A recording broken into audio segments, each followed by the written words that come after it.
नमस्कार मैत्रिणींनो, तर आज मी तुम्हाला दाखवणार आहे शेंगदाण्याच्या लाडूची रेसिपी। चला तर मग बघूया। सगळ्यात पहिले आपण 1 किलो शेंगदाणे भाजून घेतलेले आहे। मंद आचेवर शेंगदाणे व्यवस्थित भाजून घ्यायचे आणि त्यानंतर त्याचे पूर्ण साल काढून घ्यायचे। आता ही साल काढणं चालू आहे। ह्याची साल काढता काढता आमच्या हात लाल झाले, पण साल काही निघत नाही लवकर। आपल्याला सेम प्रमाणात शेंगदाणे आणि गूळ दोन्ही घ्यायचं आहे आणि मिक्सर मध्ये 3 ते 4 वेळेस फिरून घ्यायचं आहे। दरदर मोठं वाटून घ्यायचं, एकदम बारीक करायचं नाही। ठीक आहे, त्याच्यावरची मस्त अशी साल काढून झालेली आहे। इकडं गूळ चिरलाय आणि आता बनवणार आहोत आम्ही लाडू। आता आपण याचे छोटे छोटे लाडू वळून घ्यायचे। बघा आमचे लाडू किती मस्त होतात।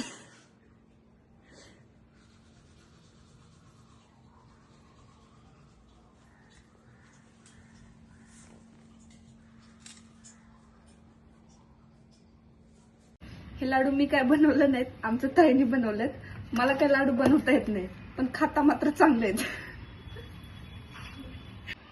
तर 1 किलो मध्ये 30 ते 40 लाडू मीडियम साईजचे बनतात। तुमच्या लहान मुलांसाठी हे लाडू रोज एक द्या, खूप छान। मला जर व्हिडिओ आवडला असेल तर लाईक, कमेंट आणि शेअर नक्की करा। Bye bye.